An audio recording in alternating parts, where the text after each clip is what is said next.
పాతకాలం నాటి egg curry చేసుకుందాము.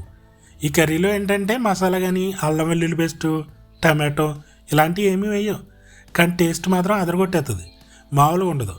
పాతకాలం వంటలు అంతే, చాలా బాగుంటుంది, సింపుల్గా చేసేయచ్చు కూడా. పొయ్యి మీద మూగుడు పెట్టేసుకుని ఆయిల్ వేసుకుందాం. కొద్దిగా ఎక్కువే పడుతుంది, అప్పుడే బాగుంటుంది. ఆయిల్ బాగా హీట్ ఎక్కిన తర్వాత కొద్దిగా సాల్ట్ యాడ్ చేద్దాం. ఆల్రెడీ గుడ్లు ఉడకబెట్టి పక్కన పెట్టేసుకున్నాము, అవి ఫ్రై చేసుకోవడమే. ఇది హెవీ బాటమ్ ప్యాన్ అనమాట, అందుకని అడుగంటకుండా ఉంటుంది. అయినప్పటికీ నేను ఏం చేశానంటే కొద్దిగా సాల్ట్ యాడ్ చేశాను. నాన్ స్టిక్లో అయితే ఇంకా అడుగంటాం. ఇవి వేసిన తర్వాత ఇలా తిప్పుతా ఉన్నాం అనుకో, ఈక్వల్గా ఫ్రై అవుతాయి. బాగా బ్రౌన్ కలర్ వచ్చేదా ఫ్రై చేసుకోవాలి. ఈ కర్రీలో వీటిని ఇలాగే ఫ్రై చేయాలన్నమాట, అప్పుడే బాగుంటుంది. చక్కగా బ్రౌన్ కలర్ వచ్చేసినాయి కదా.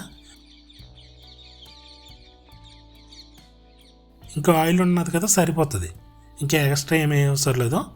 ఇప్పుడు ఇందులో కొద్దిగా జీలకర్ర అలాగే కరివేపాకు వేసుకుని ఇవి చిట్టపళ్ళు ఆడిన తర్వాత ఉల్లిపాయ ముక్కలు వేసుకుందాం. ఉల్లిపాయ ముక్కలు చూసారా, చిన్న నలుసుల్లా కోసాను, బాగా చిన్నగా. ఈ కర్రీకి ఏంటంటే ఇలా చిన్నగానే ఉండాలి, త్వరగా ఫ్రై అవుతాయి, అలాగే టేస్ట్ కూడా చాలా బాగుంటుంది, తినేటప్పుడు బాగా అనిపిస్తుంది. ఇది అంతా ఒకసారి తిప్పేసి మూత పెట్టేద్దాం.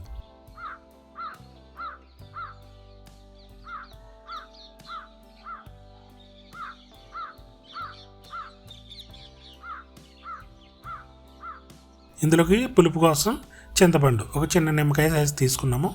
దీన్ని శుభ్రంగా వాష్ చేసి పులుసు తీసి పక్కన పెట్టేద్దాం. ఉల్లిపాయ ముక్కలు చక్కగా లైట్ బ్రౌన్ కలర్ వచ్చినాయి కదా, ఇవి ఇంకా ఫ్రై అవ్వాలి. ఇప్పుడు ఏం చేద్దామంటే పచ్చిమిర్చి ముక్కలు వేసుకుందాం. స్పైసీగా తిన్నట్టుగా వేసుకోవాలి, కొంచెం కారం ఉంటేనే బాగుంటుంది, అందుకే నేను కొంచెం ఎక్కువ వేసాను. ఇది ఒక్కసారి తిప్పేసి మూత పెట్టేసి ఒక్క 5 నిమిషాలు బాగా మగ్గనిద్దాం.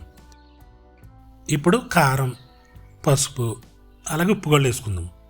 ఇలాంటి పులుసు కూరలు కానీ ఈగురు కూరలు కానీ ఉప్పుగళ్ళే వాడాలి, అప్పుడే బాగుంటుంది. ఇంకా ఫ్రై అలాంటివి అంటే సాల్ట్ వేసుకుంటాము తప్పదప్పుడు. ఇందులోకి అయితే ఉప్పుగళ్ళు వేసుకుంటే టేస్ట్ అనేది ఇంకా ఎన్హాన్స్ అవుతుంది, చాలా బాగుంటుంది. ఇదంతా ఒకసారి తిప్పేసాం కదా, కొద్దిగా వాటర్ యాడ్ చేసుకుందాం, మరీ ఎక్కువ అవసరం లేదు, ఎందుకంటే ఎగ్స్ ములిగి వరకు వేసుకోవాలంతే. ఇప్పుడు ఇందులో ఎగ్స్ వేసుకుందాం. వీటికి ఇలా హోల్స్ పెట్టుకుని వేసుకుంటే పులుసు అనేది లోపలికి వెళ్తుంది, లేదంటే ఘాట్లు కూడా పెట్టుకోవచ్చు.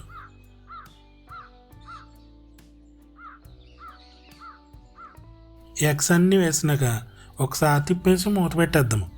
ఫాస్ట్గానే అయిపోతుంది ఇంకా, ఎందుకంటే ఆల్రెడీ కుక్ అయిపోయింది కదా. మీడియం ఫ్లేమ్లో పెట్టమంటే త్వరగా ఉడికిపోతుంది. ఆయిల్ చక్కగా పైకి వచ్చేసింది కదా, ఇప్పుడు చింతపండు పులుసు వేసుకుందాం. చింతపండు పులుసు వేసిన తర్వాత చిన్న బెల్లం ముక్క వేసుకోండి, నేనైతే స్కిప్ చేశాను. బెల్లం ముక్క వేస్తే ఏంటంటే టేస్ట్ ఇంకా ఎన్హాన్స్ అవుతుంది, బాగుంటుంది, చాలా బాగుంటుంది. ఒక్క 5 నిమిషాలు ఉడికిపోతుంది. ఇంతే, చూసారా ఆయిల్ మొత్తం వచ్చేస్తుంది కదా. కొద్దిగా కరివేపాకు వేసుకుందాం, కొత్తిమీర అస్సలు యాడ్ చేయకూడదు. ఈ కర్రీ ఏంటంటే టెక్చర్ ఎలా ఉండాలి అంటే గ్రేవీ ఈ థిక్గా ఉండాలన్నమాట, పల్చగా అయితే అసలు ఉండకూడదు. ఇంకా కొంచెం గట్టిగా చేసుకున్నా కూడా సూపర్ ఉంటుంది. చూసారా ఎంత బాగుందని, టేస్ట్ చాలా బాగుంటుందండి, తప్పకుండా ట్రై చేయండి కుదిరితే. ఇంకా మన ఛానల్కి సపోర్ట్ ఇవ్వండి, సబ్స్క్రైబ్ చేసుకుని బెల్ బటన్ నొక్కేయండి, అలాగే లైక్ చేయండి, షేర్ కూడా చేయండి.